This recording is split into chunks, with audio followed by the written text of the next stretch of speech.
Hello students, welcome to my YouTube channel. और आज के इस वीडियो में हम कक्षा 10 की प्रश्नावली 1.3 के जितने भी क्वेश्चंस दिए गए हैं उन सभी के ऊपर कंप्लीट डिस्कशन करेंगे। तो चलिए शुरू करते हैं।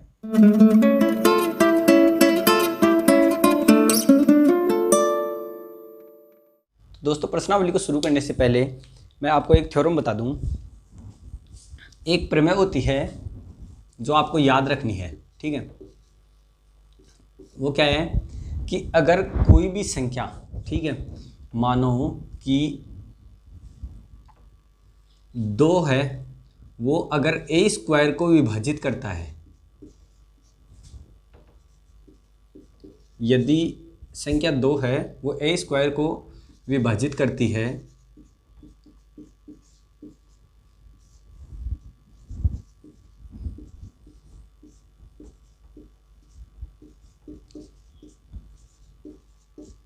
तो वह तो 2 ए को भी विभाजित करेगा, ठीक है।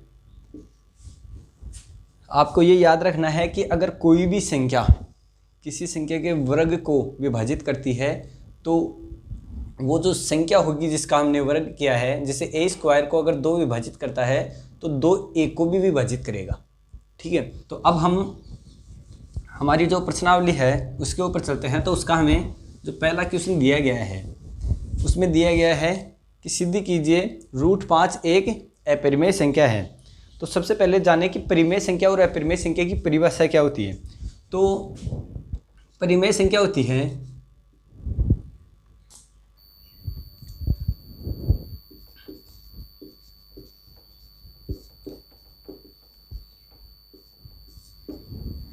परिमेय संख्या होती है कि अगर किसी भी संख्या को हम p/q के रूप में लिख सकें तो उसे हम क्या कहते हैं, परिमेय संख्या। अब p/q के रूप में अगर कोई संख्या लिखी जा सके, मतलब बट्टे में अगर कोई संख्या लिखी जा सके और q is not equals to 0, जो हर का मान होगा उसका वो 0 नहीं होगा कभी भी, तो वो एक संख्या क्या होगी, एक परिमेय संख्या होगी। सभी संख्याएं जो p/q के रूप में लिखी जा सके, या हम इसको ऐसे भी कह सकते हैं कि शांत दशमलव वाली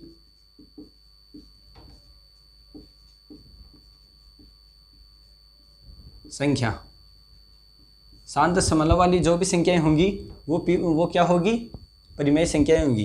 क्योंकि शांत दशमलव तभी होगा जब p q से पूर्णतया विभाजित होगा।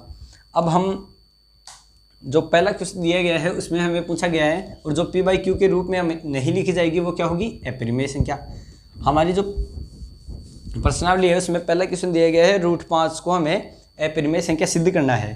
तो क्वेश्चन नंबर 1 है √5 को अपरिमेय सिद्ध करना है।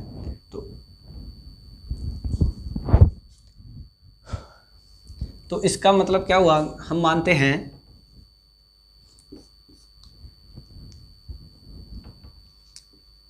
इसको हम इसका उल्टा मानते हैं कि माना √5 एक परिमेय संख्या है,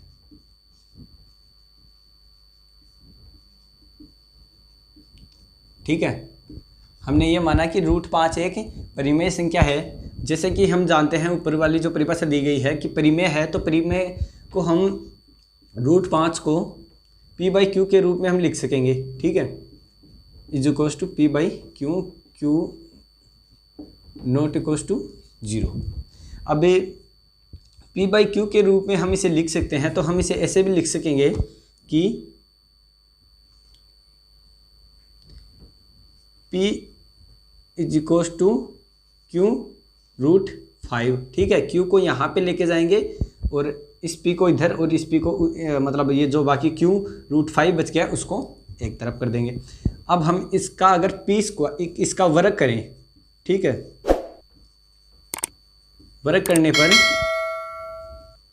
p² is equals to q5, ठीक है, सॉरी q² 5 या 5q², कैसे भी लिख सकते हो, 5q²। ठीक है।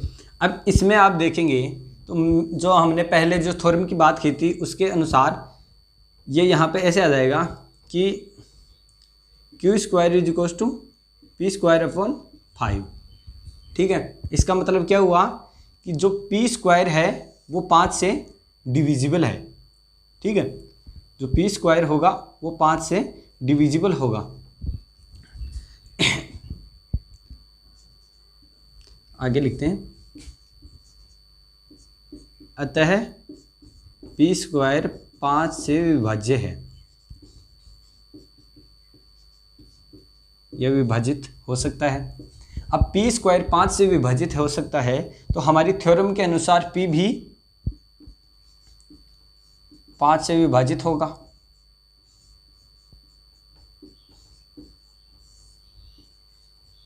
ठीक है, पी भी 5 से विभाजित होगा। अब पी 5 से विभाजित होगा तो हम इस प्रकार लिख सकते हैं कि पी अतः P is equals to 5R। ठीक है, यहाँ पर R क्या है? पूर्णांक। R क्या है? पूर्णांक। अब आप देखेंगे कि P is equals to 5R है और P स्क्वायर का मान करें, यहाँ पर वर्ग करें। ठीक है, इसका वर्ग करने पर यहाँ पर क्या होगा? 25R square. अब ये 25R स्क्वायर हो गया तो अब इस P स्क्वायर का मान जो हमारे पास, इसको हम इक्वेशन 1 दे देते हैं, इसको इक्वेशन 2। ठीक है, अब इक्वेशन 2 का मान इक्वेशन 1 में पुट करने पर हमारे पास आएगा 25R स्क्वायर समीकरण 1 में 2 रखने पर। ठीक है, समीकरण 1 में 2 से अगर हम देखें तो 25R स्क्वायर आएगा पी स्क्वायर का मान, तो 25R square is equal to 5Q square. ठीक है, अब 5Q स्क्वायर है तो हम देखें इसको, इससे ये कट जाएगा तो यहाँ पर आ जाएगा 5R square is equal to Q square. ठीक है, 5R square is equal to Q square आया है तो इसका मतलब क्या हुआ कि R square is equal to, हम इसको ऐसे लिख सकते हैं कि R square is equal to Q square upon 5। तो इसका मतलब हुआ कि Q स्क्वायर भी 5 से विभाजित होगा। ठीक है,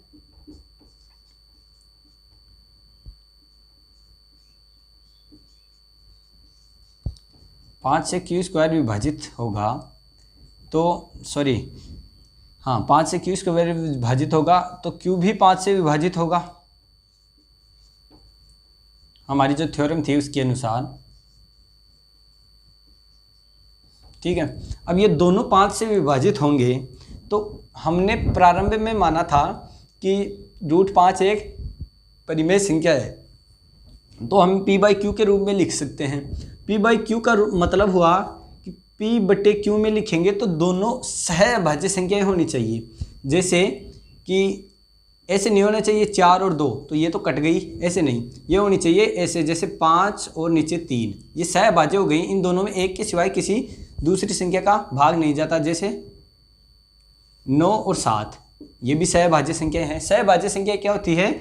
जिन दोनों में आपस में एक के सिवाय किसी संख्या का भाग नहीं जाता है या जिनका HCF 1 होता है। अब हम जैसे 5 से P भी विभाजित हो गया, ठीक है, और Q भी 5 से विभाजित हो रहा है, तो P और Q दोनों 5 से विभाजित हो रहा है। इसका मतलब है कि जो हमने जो प्रारंभ में माना था कि P/Q √5 के बराबर है और वो एक परिमेय संख्या है, वो हमारी अवधारणा यहाँ पे गलत सिद्ध हो जाती है, क्योंकि हमारे अनुसार इसमें कोई भी एक मान, एक के अलावा जो दोनों में उभयनिष्ठ गुणनखंड नहीं आना चाहिए था, लेकिन ये दोनों 5 से विभाजित हो रहे हैं। इसका अर्थ ये हुआ कि इन दोनों में 5 एक उभयनिष्ठ गुणनखंड रहेगा। ठीक है, तो 5 रहेगा तो क्या पता ऐसे और भी कोई हो सकता है, या एक भी ऐसा नहीं होना चाहिए। अगर एक भी हो जाता है इसका मतलब है कि ये जो √5 है वो क्या हुई, एक अपरिमेय संख्या हुई। अतः हमारी जो पूर्व की अभिधारणा थी या मान्यता कह सकते हैं, जो हमने माना था, हमारी प्रारंभिक अभिधारणा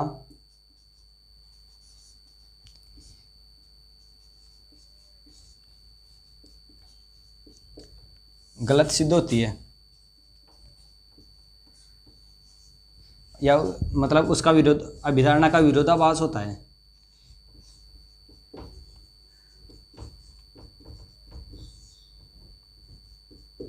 ठीक है, हमारी अभिधारणा का यहाँ पर विरोधाभास हो रहा है, तो यह क्या हुआ, अतः हम मान सकते हैं कि 5 एक परिमेय संख्या नहीं है, अतः ये क्या होगी, एक अपरिमेय संख्या।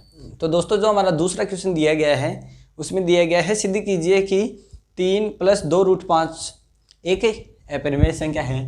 तो सबसे पहले हम मानेंगे कि माना कि 3 + 2 का आंसर होगा, माना 3 + 2√5 एक परिमेय संख्या है।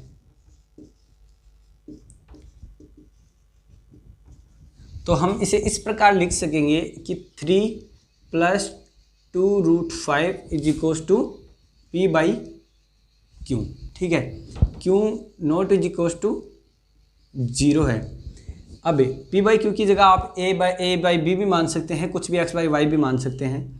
अब हम करेंगे कि 2√5, 3 को इधर लेके जाएंगे, = p/q - 3। ठीक है, अब -3 है, तो p/q एक पहले से एक परिमेय संख्या थी। ठीक है, p/q क्या है, एक परिमेय संख्या, और 3 भी एक परिमेय संख्या है, क्योंकि सभी पूर्णांक एक परिमेय संख्या होती है, तो 3 एक परिमेय संख्या है। तो एक परिमेय संख्या में से दूसरी परिमेय संख्या अगर उठाएंगे तो सदैव एक परिमेय संख्या प्राप्त होगी। तो ये जो हुई वो संपूर्ण क्या हुई, हम लिखेंगे कि p/q - 3 एक परिमेय संख्या है। ठीक है, परिमेय संख्या है, तो इसके जो इक्वल में आई वो भी एक परिमेय संख्या होगी, तो 2√5 भी एक परिमेय संख्या होगी।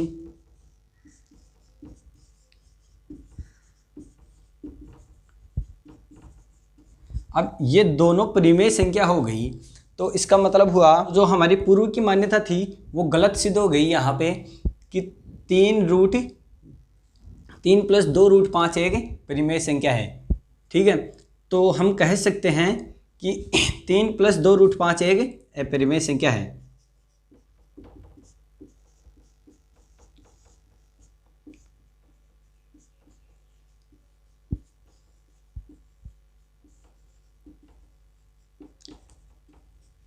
तो जो हमारा तीसरा क्वेश्चन दिया गया है वो है, सिद्ध कीजिए कि निम्नलिखित संख्याएं अपरिमेय है। तो पहले दिया गया है 1/√2 क्या है, एक अपरिमेय संख्या है, तो माना ये एक परिमेय संख्या है।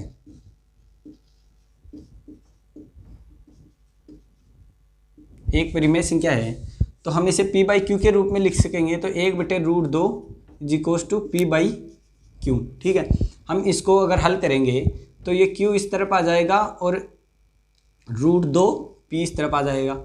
इसका वर्ग करेंगे तो q² = 2p²। आप यहाँ से देखेंगे कि हम q² / 2 = p² होगा। ठीक है, तो इसका मतलब क्या हुआ कि p² 2 से विभाजित है, तो p भी 2 से विभाजित होगा, जैसा कि हमने परिमेय में चर्चा की थी पहले, सबसे पहले।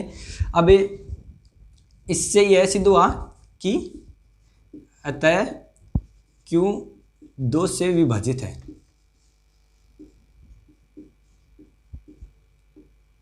अब q 2 से विभाजित है, तो इसका मतलब इसे हम इस प्रकार लिख सकते हैं कि q = 2r। इसका वर्ग करेंगे तो q² = 2r²। अब हम q² का मान यहाँ पे रखेंगे, ठीक है, या इसमें रखेंगे तो क्यू स्क्वायर क्या हो गया 2r², ये समीकरण 1 मान लो और ये 2। ठीक है, मान रखने पर 1 में रखने पर समीकरण 1 में मान रखेंगे तो ये आएगा 2r²। ठीक है, ये यहाँ से 2r² यहाँ पे रखेंगे तो 2r² is to 2p²। Sorry, ये वर्ग करने पर 2 का वर्ग करने पर 4 आएगा तो ये 4r²। ये 2 से 4 से कट गया तो यहाँ पर 2r² इज टू p² आ गया। r² is to p²/2। ठीक है, तो हम कहेंगे कि यहाँ पर जो p² 2 से विभाजित हो रहा है तो p भी 2 से विभाजित होगा, तो हमारी जो प्रमेय के अनुसार।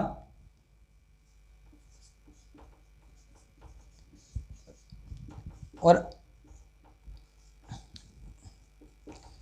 p जो हमने देखा कि q और p दोनों 2 से विभाजित हो रहे हैं, इसका मतलब है कि इन दोनों के गुणनखंडों में 2 एक उभयनिष्ठ गुणनखंड है। ठीक है, अब 2 एक उभयनिष्ठ गुणनखंड है, इसका मतलब है जो हमने पूर्व में माना था कि 1/√2 एक परिमेय संख्या है, वो हमारी धारणा गलत होती है और हम कहेंगे कि 1/√2 एक परिमेय संख्या न होकर एक अपरिमेय संख्या है। ठीक है, इसके बाद हमारा जो आगे अगला क्वेश्चन दिया गया है 7√5। इसके बाद जो हमारा तीसरे का दूसरा दिया गया है 7√5, तो दूसरा है 7√5 को हमें वही अपरिमेय सिद्ध करना है। तो अपरिमेय सिद्ध करने के लिए माना 7√5 एक परिमेय संख्या है। ठीक है, वही करेंगे कि 7√5 को p/q के बराबर लिखेंगे, परिमेय माना है तो इसको p/q भी लिख सकते हैं।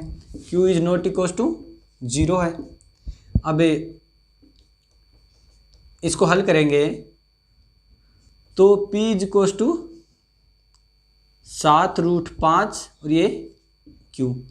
ठीक है, अब इसका वर्ग करेंगे तो p² इज इक्वल टू ये क्या हुआ, ये हो गया 7 7 49 और 49 को 5 से गुणा करें तो इसका मान क्या आया, इसका मान आएगा 245। ठीक है, 245, तो ये आ गया 245 q²। हम इसे इस प्रकार भी लिख सकते हैं कि 245 को यहाँ पे लिख दें। ठीक है, यहाँ इस तरफ अगर q² के जो गुणा में है वो इधर भाग में आ जाएगा तो p² 245 से विभाजित होगा तो p भी 245 से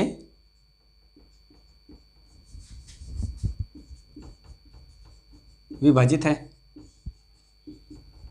ठीक है, p 245 से विभाजित है तो हम इसे इस प्रकार लिख सकते हैं p is equal to 245 r, वही वर्ग करेंगे, इसका वर्ग करने पर p² इज इक्वल टू 245 का स्क्वायर और ये r²। ठीक है, अब जो p² है उसका मान हम पुट करेंगे यहाँ पे। ठीक है, इसमें p² का मान पुट करने पर हम पाएंगे कि 245 r² upon 245 is equal to ये आ गया q²। ठीक है, ये r² हो रहा है इसके साथ। अब इस 245 से ये जो स्क्वायर था ये कट गया, क्योंकि स्क्वायर का मतलब होता है गुणा में डबल करें। अब इसको डबल करेंगे तो ये 245 ये हो जाएगा और ये भी इसके गुणा में हो जाएगा, तो इससे ये कट जाएगा। तो हमारे पास आया कि r² इस 245 को हम इस q² के नीचे ले जाएं तो q² अपॉन 245, तो q² 245 से विभाजित होता है, इससे यह मिलता है हमें। तो 245 से q² विभाजित होता है तो q भी 245 से विभाजित है। ठीक है, अब q भी 245 से विभाजित है तो इसका मतलब क्या हुआ कि p और q दोनों 245 से विभाजित हो गए, तो दोनों का एक उभयनिष्ठ गुणनखंड 245 हो गया।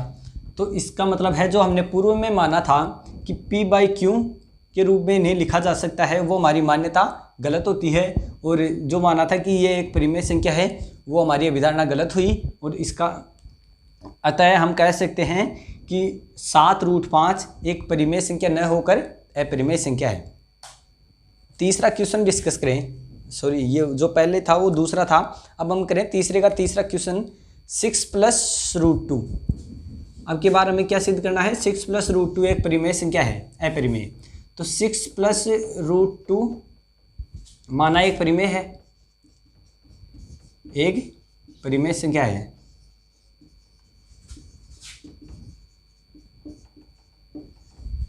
अब ये एक परिमेय संख्या है, तो 6 + √2 को हम P बाई Q में लिख सकेंगे। ठीक है, अब 6 + √2 को P बाई Q में लिख सकेंगे, तो हम ऐसे लिख सकते हैं कि √2 = P बाई Q - 6। ठीक है, उसी प्रकार जैसा कि हमने जो हमारा दूसरा क्वेश्चन देखा था प्रश्नावली का, P बाई Q एक पहले से परिमेय संख्या है और उसमें से 6 भी एक परिमेय संख्या है, उसको घटा देंगे तो हमारे पास एक परिमेय संख्या ही प्राप्त होगी। तो ये एक परिमेय संख्या मेरे पास प्राप्त हुई, तो इसका मतलब है कि इधर भी जो संख्या होगी वो भी एक परिमेय संख्या होगी। ठीक है, तो दोनों तरफ एक परिमेय संख्याएं हैं। तो इसका मतलब हुआ कि हमने जो पूर्व में माना था कि 6 + √2 एक परिमेय संख्या है, उसका हमें यहाँ पे विरोधाभास होता है। ठीक है, 6 + √2 का हमें विरोधाभास होता है, तो इसका मतलब हुआ कि यह एक 6 + √2 परिमेय संख्या न होकर एक अपरिमेय संख्या है। तो बस दोस्तों, आज के वीडियो में इतना ही। उम्मीद है आपको वीडियो पसंद आया होगा, और पसंद आया है तो इसे लाइक कर दें और अपने दोस्तों में ज़रूर शेयर कर दें, ताकि हमारे जो वीडियोज़ हैं वो आपके सभी दोस्तों तक पहुँच पाए। और चैनल को अगर आपने अभी तक सब्सक्राइब नहीं किया है, हमारे चैनल पर नए हैं, तो चैनल को सब्सक्राइब कर लें और बेल नोटिफिकेशन को प्रेस कर लें, ताकि जो हमारे रोज़ाना मैथ्स के वीडियोज़ आते हैं वो आप तक पहुंच पाए। हमारे इस चैनल पर साइंस के वीडियोस भी अपलोड किए जाते हैं 9वीं 10वीं 11वीं और 12वीं क्लास के लिए, तो आप उनको भी मिस न करें। अभी तो मैंने जो साइंस के वीडियोस हैं वो सभी बेसिक टॉपिक्स ही चला रखे हैं। जो बेसिक टॉपिक है वो सभी के लिए, जो बेसिक टॉपिक्स होते हैं जो 9th 10th और 11th और 12th सभी में चलते हैं, वो सभी बेसिक टॉपिक है, तो आप सभी के लिए वो फ़ायदेमंद है। तो आप उनको देखें, और आगे हम उनके लिए जो अलग अलग कक्षाएं होंगी उनके लिए सेपरेट मैथ्स भी 9th जो 10th की तो चल ही रही है, 9th 11th और 12th की जल्दी मैथ्स भी स्टार्ट होने वाली है। तो चैनल को सब्सक्राइब कर ले और बेल नोटिफिकेशन प्रेस कर ले, ताकि जो नए वीडियोज़ आएंगे उनके नोटिफिकेशन आपको सबसे पहले मिल जाएंगे। धन्यवाद।